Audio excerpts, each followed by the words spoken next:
Whiria te taura, te kaia te korowai tuakiri.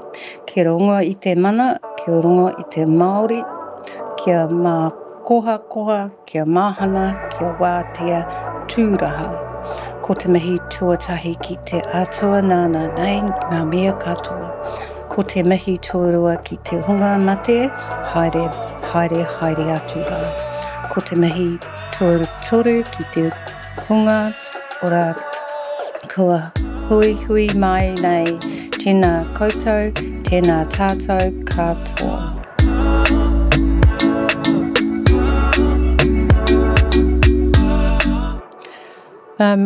This morning I'm going to talk about disputes and disputes processes. It's quite a important process and quite needed in our communities. Landlords and tenants have options for resolving disputes. If you can't come together to discuss this amicably, there are other avenues that you can work through.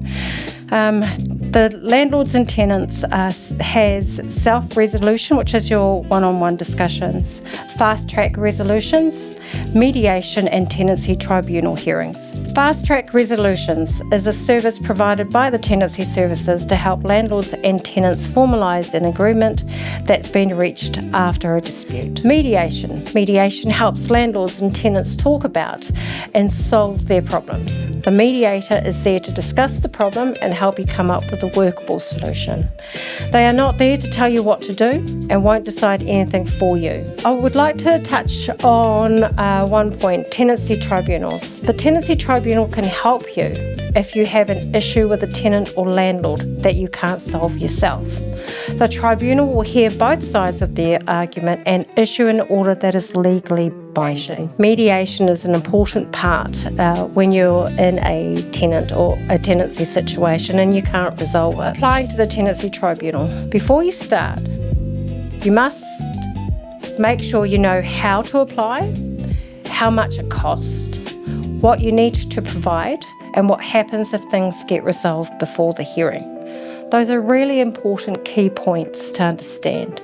It's not a simple process and it does take a while. So it does help if you have all your documents, all your references available ready before you make the application. How to apply online. So it's a online system within tenancy services and it's pretty much a click, complete and then click again and then complete. So and then there would be other options where you'd need to upload some references or documentations. Those are all those are all things that you can do yourself and upload when and if you need to. Take your time with it because everything you put into the document is things that everything you put into the document is going to be important for the mediator or the adjudicator to read through your information in order to understand what the issues are that you have, and it also helps them come to a clearer conclusion on how to resolve your problem. There is a quick step into making all this. I think it's a Real Me access. I think, yes, I know that there's a number of government agencies and a number of other entities that use Real Me. So if you've got a Real Me login, you can use that to file your application through. There are other contacts you can refer to. You can come to Community Law, obviously. You can also go to Citizens Advice Bureau, or you can go online to the Tenancy Services website. It's quite comprehensive.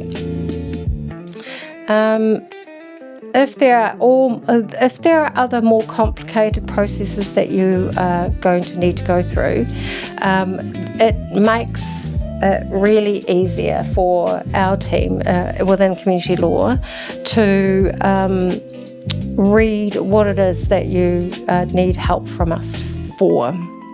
So let's start with applying to the Tenancy Tribunal.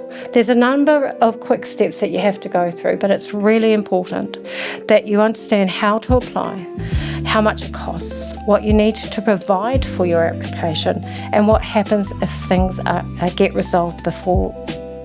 What happens if things get resolved before the hearing and the commitments or responsibilities you're required to follow through on. The first step on how to apply, all the applications are done online nowadays, and it's a 4-step process. You may not be able to complete the application on some mobile phones. That's information done on the website. And if you can, please complete your application on a desktop or a laptop computer. It just makes things a lot easier. The application process is for people that have registered for the first time. If this is your second application, you can just use your normal login process. You complete the application and then you file the fee. RealMe logins are required for that application. A working email, just a proper personal email, your bond number, if you have a bond lodged, electronic copies of your tenancy agreement and other supporting documents. Once you've got that RealMe login, you can go and process through, make the payments, and then the application will get processed once you've completed all the necessary information. Any questions, you can contact the tenancy services and they will step you through all the other necessary requirements. Now, if you disagree with the decision, there is a process in which you can apply for a rehearing, appeal to the district court. Applying for a rehearing is a decision. You can only apply for a rehearing if the decision was substantially wrong, a miscarriage of justice has or is likely to occur, or new evidence relating to the original application has become available. You can't apply for a rehearing because you just don't like the decision. Applying for the rehearing at the district court where the original hearing took place, you have 5 working days after a decision is issued to apply for a rehearing. The court will decide if a rehearing is granted. Now, appeals. You can appeal if you think the decision was wrong, but not because you do not like the decision, just like previously mentioned. For some cases, there will be no right to appeal. For example, you cannot appeal against an interim order. You cannot appeal a final order or the failure to make a final order where the amount in dispute on appeal is less than $1,000. You cannot appeal a final order to undertake work or the failure to make an order where the value of the work in dispute on appeal is less than $1,000. Enforcing a decision. If you've been to mediation or the Tenancy Tribunal to resolve an issue, you will likely have a decision. You can enforce the decision if the other person isn't doing what it requires them to do. Your decision could be in a mediator's order or a Tenancy Tribunal order. These orders are legally binding. If you applied for the order, you can enforce it through the Ministry of Justice. To enforce a mediator's order, it must be sealed by the Tenancy Tribunal. An adjudicator will decide if the order can be enforced. If it can, they will seal it. Enforcing orders from the tribunal. If you need to, you can enforce a Tenancy Tribunal order or a sealed mediation order through the Ministry of Justice. When you're trying to enforce a Tenancy Tribunal order, the Ministry of Justice needs a current address for the person named on the order. If you don't have a current address for the person, there is a service that may be able to help you find one. So that is all at your cost, and it is things that you would have to follow up on. It is not something that is freely available through the Ministry of Justice. If you are successful in getting an order made in your favour and the ex-tenant or the person that owes you this money is found and has been served, you can apply for an attachment order. Now, an attachment order, whether the other person can be applied for, whether the other person agrees to it or not. An attachment order where the other person agrees to it is called an agreed attachment order. An attachment order only applies to a final debt. You cannot add an attachment order on top of current rent, nor can you use it as an order to end a tenancy. You can't arrange an attachment order if the person who owes the money is self-employed, or if a company or other organisation owes the money. In those situations, you would need to use a different type of enforcement order. All of those different types of enforcement tribunal orders you can look on the Ministry of Justice website. If you're one of the lucky fews who has an agreed attachment order lodged, the landlord and tenant both need to take part in mediation or the hearing. They both need to agree to repaying the debt through an agreed attachment order. They both need to agree on the terms of the attachment order, for example, how often repayments will be made and the amount to pay each time. You need to give the mediation or the adjudicator the following details: contact information and date of birth of the person who owes the money, contact details for the employer of the person who owes the money or their benefit number, the bank account details of the person who is owed the money.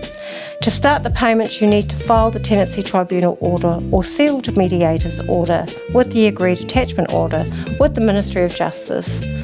This is a $39 filing fee. I think it might be prudent of me to touch on the creditor or the landlord's responsibilities. Once the attachment order is set up, it is the job of the creditor, not the courts, not the tenancy services. It's the job of the creditor to keep track of the payments. The court does not check if payments are made. If you are having problems getting your payments, you can contact the debtor's employer directly. Or you can contact WINS, the benefit, if they're on benefit. Often, the reason that payments are stopped is that the debtor has left their job or stopped receiving benefit. There is a process where you can change an attachment order, and again, that can be covered on the Ministry of Justice website. There's a number of different issues that come with that. Either party can apply to vary, suspend or cancel an attachment order. This is a free charge. This is without charge. You might want an attachment order change if the debtor's employer changes. The debtor is having difficulty paying. They can apply to reduce or suspend payments for a specific length of time. A request for a rehearing has been filed and the attachment order needs to be suspended while the court makes a decision.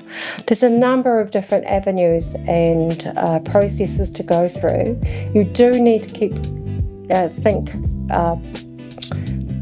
clearly on what your process is needed, because this is quite time consuming for you as a creditor. Right, we just briefly touched on the disputes processes, and that's quite lengthy in itself, and again, if you went onto the Tenancy Services web page, that will cover quite a lot more than what I've got today. What I am going to touch on is the breaches of the Residential Tenancies Act. What is classified as a breach? The Act sets out the rights and responsibility of landlords and tenants when someone doesn't follow the rules. It's the breach or a breach of the Act. Someone can breach the Act by not doing what they're supposed to do, by doing something they're not allowed to do, or adding unenforceable clauses to the tenancy agreement. Now, there's a section on the Tenancy Services webpage that gives you examples of what unenforceable clauses are in a tenancy agreement. What is an unlawful act? Some breaches are serious and are considered an unlawful act. For example, a landlord interfering with the tenant's quiet enjoyment of their home is a breach of the act. If it continues to the point that it's considered harassment, it's an unlawful act. Any attempts to avoid the responsibilities a person has under the Act can be deemed an unlawful act by the Tenancy Tribunal. Exemplary damages can be awarded for unlawful acts. When someone commits an unlawful act, the affected person can apply to the Tenancy Tribunal for exemplary damages. This means that the person who committed the act pays a financial penalty to the affected person. Exemplary damages can't be awarded for ordinary breaches that are not an unlawful act, but the tribunal can still make other orders, including an order for compensation. Before awarding exemplary damages, the Tenancy Tribunal will consider how serious the unlawful act is and what impact it's had on the affected person. Schedule 1A of the Act lists the maximum amounts that can be awarded by the Tenancy Tribunal for certain unlawful acts. The Schedule 1A of the Act is on the New Zealand legislation website, so you can have a look at that if you wanted to. Remedying a breach of the Act. What you do to fix a breach of the Act is called a remedy. Some breaches can be remedied, but others can't. The Act says what needs to happen when someone doesn't follow the rules. The remedy will depend on what the problem or breach is. Breaches that can be remedied where the tenancy may be ended. Breaches that can be remedied where the tenancy may be ended. Breaches that can be remedied where you don't want the tenancy to be ended. Breaches that can't be remedied, or ongoing or repeat breaches of the Act.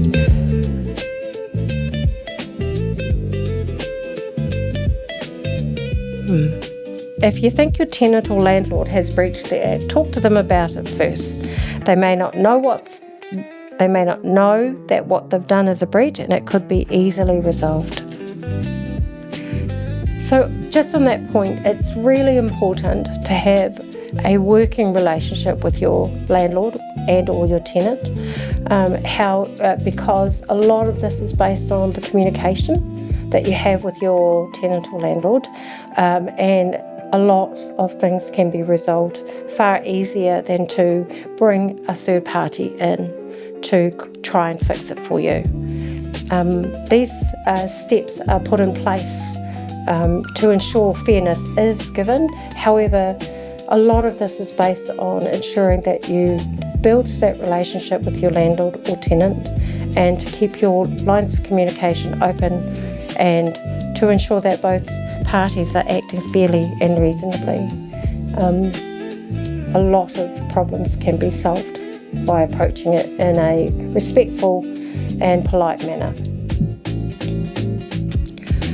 There are a number of other remedies or processes that can be provided for you for your tenancy, and it is covered quite in depth on the Tenancy Services webpage. However, you can actually contact our community law centres and speak to one of us in regards to things that might concern you. Quite happy to have a chat with you in regards to issues or concerns that you might have. Just talking to a third party might just alleviate some of the issues that you have, and then approaching your landlord or your tenant to try and work out a workable solution for you.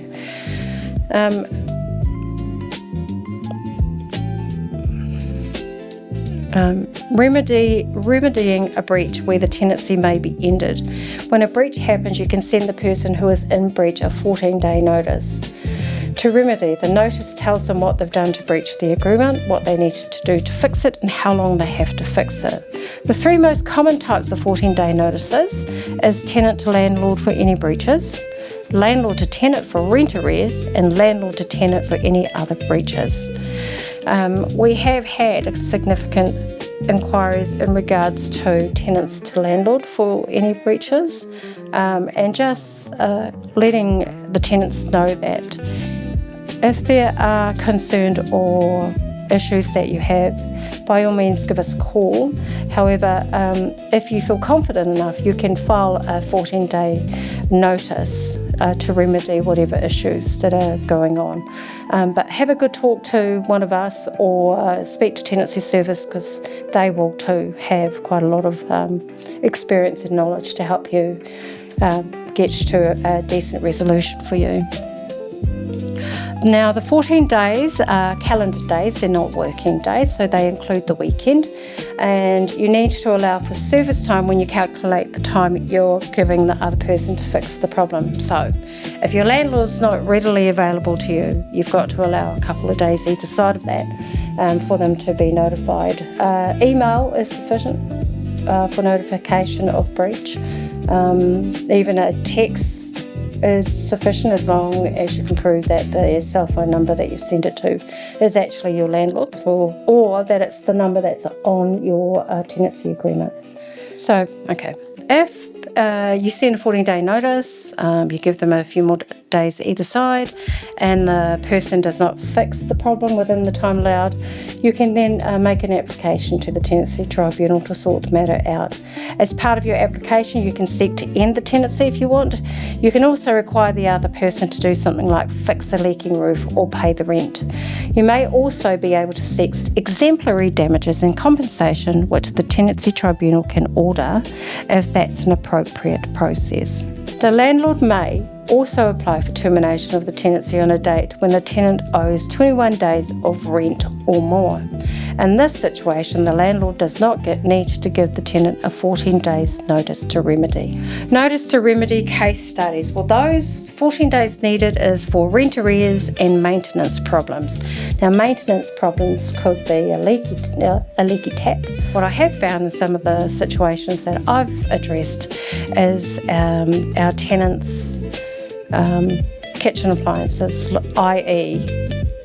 I mean stove tops and ovens are not working. So if there's a 4-element stove top, which 100% of our stoves should have, all of them should be in working order, not just one.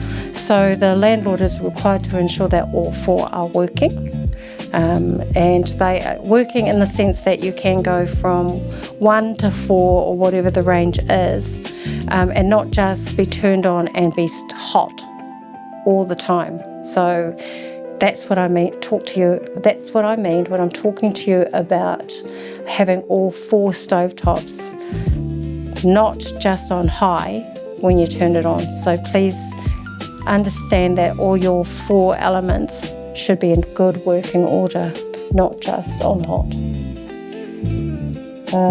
The other bit too is to ensure that you've got your oven working as well. And again, working in a way where the temperature is working properly, not just on high and not just barely warm. So those are all obligations that the landlord is required to maintain, as is plumbing, hot water. Can't have no hot water for an endless period of time. They have to remedy that as soon as possible. Likewise, on the flip side to that is that you are required as a responsible tenant to let them know if there's any damages in the house, either of your hands or of your children or whoever's in the house with you, or that it's just like the hot water cylinders elements exploded or broken and no longer working. It really is up to you to let the landlord know. What you can't do is file a notice, 14-day notice, if you haven't even let the landlord know that there is something broken or not working. So it's really important to have that open line of communication and that honest conversation with them in regards to it. What I also would note to this is that document everything you do in regards to letting your landlord or letting your tenant know what's required or what they need to do to remedy things. Don't leave them to waiting to file something and you can't show that you've given them due notice. So it's really important to keep that in mind as you are wanting to have things fixed or a remedy applied to it. I think that's the most that we can do or cover today. Next week we'll be coming to you with a different topic. One of our lawyers will be coming in to cover the podcast. Thank you, and I hope you enjoy our podcast to date.